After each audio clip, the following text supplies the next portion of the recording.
This channel does not promote or encourage any illegal activities. All contents provided by this channel is meant for educational purpose only. Hello everyone, welcome to my channel. मेरे MPGK की classes में मैंने आपको मध्य भारत का पठार बता दिया था। अर्थात मैं मोटे मोटे तौर पर अगर कहूँ तो मध्य प्रदेश का मैंने भौगोलिक विभाजन किया और भौगोलिक विभाजन में मध्य उच्च प्रदेश पहला भाग था, दूसरा भाग था बघेलखंड और तीसरा भाग था नर्मदा सतपुड़ा मैकाल श्रेणी। ओके, फर्स्ट जो भाग है मध्य उच्च प्रदेश, उसके अंतर्गत भी 5 भाग थे। उन 5 भागों में पहला भाग मध्य भारत का पठार कंप्लीट हो चुका है। अगर आपने नहीं देखा है तो मैं अपने इस वीडियो के डिस्क्रिप्शन बॉक्स में आपको लिंक दे दूंगी, ठीक है।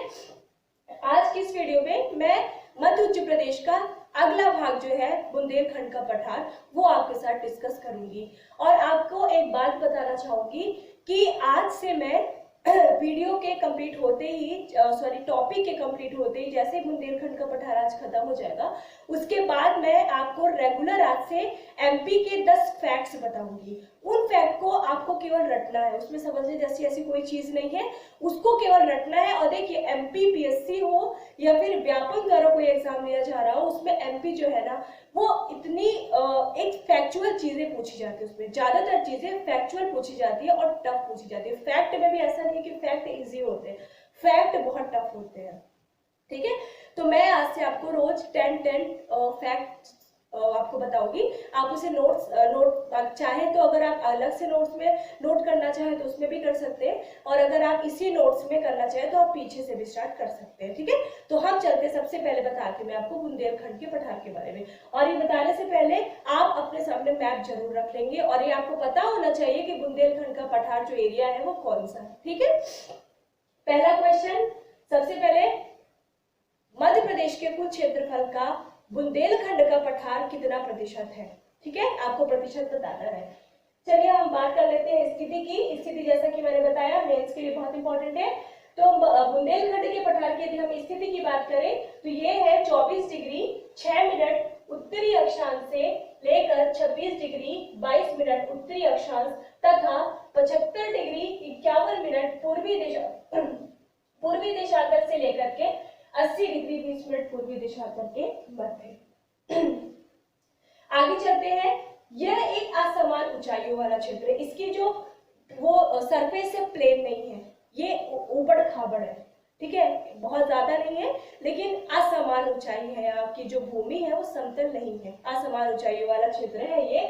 और इसके उत्तर में अगर हम देखें तो इसके उत्तर में पूरा यूपी आप रीजन देखोगे तो पूरा वो यमुना का क्षेत्र है, तो यमुना का मैदान है बुंदेलखंड के पठार के उत्तर में। दक्षिण में आप देखोगे तो विंध्याचल पर्वत है। विंध्याचल पर्वत आप पर्वत वाले में अच्छे से पढ़ोगे, पर्वत वाले लेसन में आप अच्छे से पढ़ोगे। पूर्व में देखोगे आप बघेलखंड नजर आएगा, बघेलखंड, और पश्चिम में देखोगे आप इसके तो आपको मालवा नजर आएगा, ठीक है। स्थिति पता हो गई।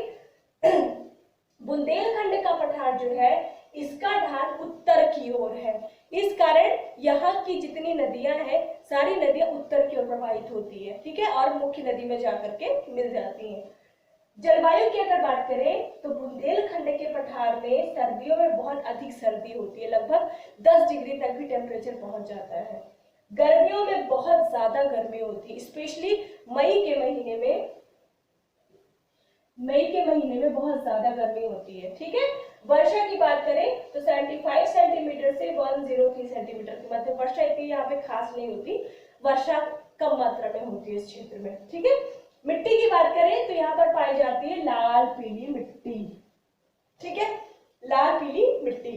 चट्टान अगर देखें तो यहाँ पर ग्रेनाइट और नीस चट्टान पाई जाती है।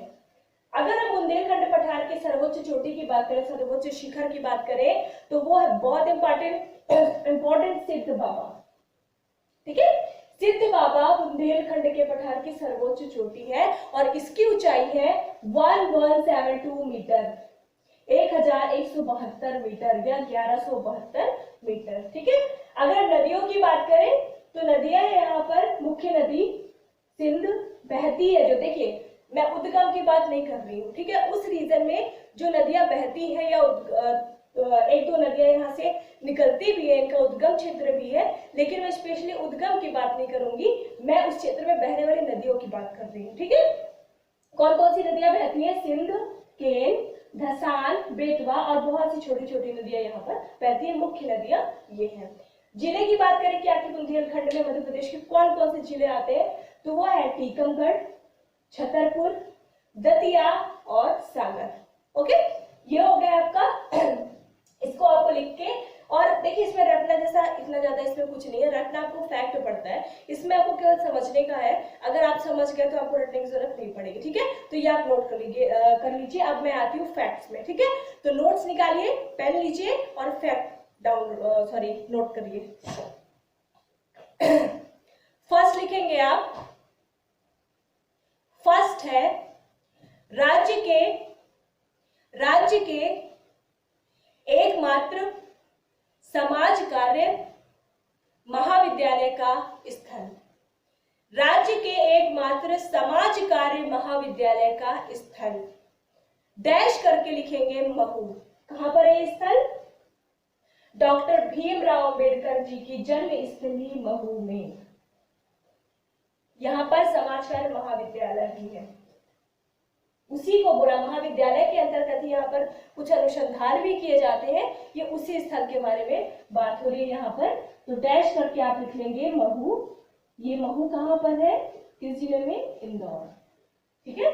ये डॉक्टर भीमराव अंबेडकर की जन्मस्थली है महू। अगला पॉइंट डालेंगे, लिखेंगे जरदोजी के लिए प्रसिद्ध। ये देखिए यहाँ पर मैं लिख रही हूं, जरदोजी के लिए प्रसिद्ध। जरदोजी एक प्रकार का वर्क है, जैसे साड़ियों या फिर किसी अन्य कपड़ों में किया जाता होगा, मुझे इतना ज्यादा नॉलेज नहीं है, लेकिन ये एक प्रकार की कढ़ाई या वर्क है, ठीक है। ये जरदोजी जो कार्य है ये किस जिले में किया जाता है? डैश करके लिखेंगे, जरदोजी के लिए प्रसिद्ध लिखा आपने, आप डैश करके लिखेंगे भोपाल। ये किया जाता है भोपाल में, ठीक है। नेक्स्ट, चंदेरी साड़ियों के लिए प्रसिद्ध। चंदेरी साड़ी आप सब जानते होंगे, ये विश्व भर में विख्यात है, विश्व भर में इसका निर्यात होता है, बहुत अच्छी साड़ी हमारी जाती है चंदेरी की। तो लिखेंगे चंदेरी साड़ियों के लिए प्रसिद्ध और डैश करके लिख देंगे अशोकनगर। अशोकनगर में ही चंदेरी की साड़ियां बनाई जाती है, ठीक है। यहाँ पर चंदेरी स्थान भी है, दुर्ग है चंदेरी और स्थान भी है चंदेरी, वहीं पर ये साड़ियां बनाई जाती है। तो चंदेरी की साड़ियों के लिए कौन सा जिला प्रसिद्ध है? अशोकनगर, ठीक है। नेक्स्ट पॉइंट, रेलवे सेवा भर्ती बोर्ड का क्षेत्रीय मुख्यालय। रेलवे सेवा भर्ती बोर्ड का भर्ती बोर्ड का क्षेत्रीय मुख्यालय, ठीक है। और डैश करके लिखेंगे भोपाल, ठीक है। आपके लिए क्वेश्चन आप ढूंढ के बताएंगे कि रेलवे सेवा भर्ती बोर्ड का जो मुख्यालय है वो देश में कहां पर है? भोपाल तो क्षेत्रीय मुख्यालय है, इसका मुख्यालय कहां पर है आप मुझे ढूंढ करके बताएंगे, ठीक है। आप चाहे जहां से ढूंढिए, गूगल भी कर सकते हैं, तो आप मुझे कमेंट बॉक्स में कमेंट करके जरूर बताइएगा, ठीक है। नेक्स्ट पॉइंट डालिए, बैंक नोट प्रेस। ये आपका राज्य का प्रश्न नहीं था, बैंक नोट प्रेस आपका राज्य का प्रश्न नहीं कहलाएगा, ये आपका राष्ट्रीय प्रश्न कहलाएगा, ठीक है। बैंक नोट प्रेस, जहां पर नोटों की छपाई होती है। बैंक नोट प्रेस, ये कहां पर है? देवास जिले में। बहुत इंपॉर्टेंट क्वेश्चन है ये, बहुत ज्यादा, मतलब हमेशा अगर हर साल एग्जाम में नहीं पूछेगा तो हर दूसरे या तीसरे साल जरूर पूछता है, ठीक है। नोट कर लेंगे, देवास में। अगला पॉइंट डालेंगे, न्यूज प्रिंट मिल। न्यूज प्रिंट मिल, देखिए इन सब के बारे में कंफ्यूजन थोड़ा होगा कि ये bank note press, security paper mill, newsprint mill, मैं वो आपको जब उसका अलग से लेसन आएगा उसमें बताऊंगी, ठीक है। यहाँ पर मैं आपको केवल फैक्ट बता रही हूँ, तो एक बार आप उसको रट लीजिए, जब मैं वहां पर बताऊंगी तो आपको ये रटने की जरूरत नहीं पड़ेगी कि ये कहाँ है, ठीक है। मैं बता दूंगी यहाँ क्या होता है। तो क्या डाला आपने पॉइंट? न्यूज प्रिंट मिल। ये कहां पर है? ये है नेपाल। अगर ये भी बहुत ज्यादा इंपॉर्टेंट क्वेश्चन है, ये है नेपानगर में। और नेपानगर कहाँ पर स्थित है, किस जिले में, नेपानगर है बुरहानपुर में। नेपानगर है बुरहानपुर में, ठीक है। न्यूज प्रिंट मिल, न्यूज प्रिंट मिल, ठीक है, ये लिख लिया। नेक्स्ट पॉइंट डालिए, सिक्योरिटी पेपर मिल, सिक्योरिटी पेपर मिल,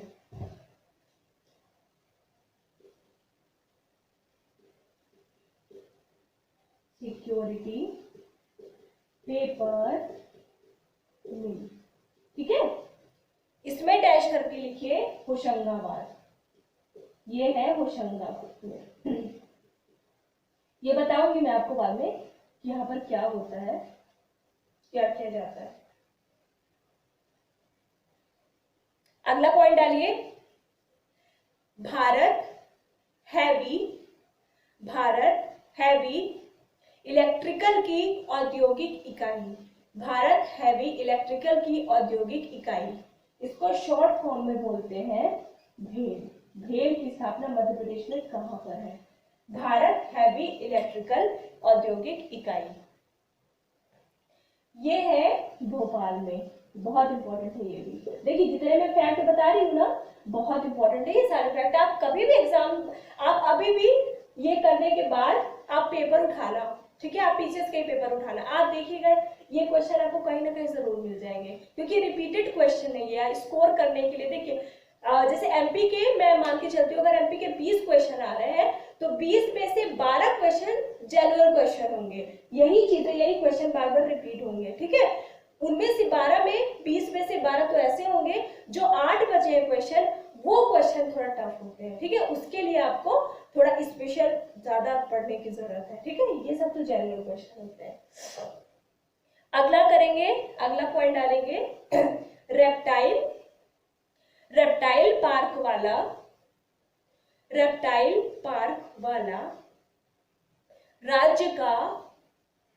राज्य का एकमात्र राष्ट्रीय उद्यान, रेप्टाइल पार्क वाला राज्य का एकमात्र राष्ट्रीय उद्यान, डैश करके लिखेंगे पन्ना राष्ट्रीय उद्यान, पन्ना राष्ट्रीय उद्यान, ठीक है। ये हो गए आपके 9, आज 9 ही कर लीजिए, ठीक है। कल के वीडियो में, सॉरी जो अगला वीडियो आएगा उसमें आपको 10 करवा दूंगी, और अगले वीडियो में आपसे इनमें से सवाल भी पूछे जाएंगे। प्लीज सब लोग आंसर देने की कोशिश किया करिए प्लीज, ठीक है। किसी एक या दो के आंसर देने से कुछ नहीं होगा, आप सब आंसर देंगे तभी अच्छा लगेगा, ओके। तो इस वीडियो में बस इतना ही। अगले वीडियो में मैं आपको बताऊंगी मालवा पठार के बारे में, और यही 10 फैक्ट आपको फिर से कराऊंगी, ठीक है। तो पढ़ते रहिए, नोट्स बनाइए, रिवाइज करिए। Good luck, thank you very much.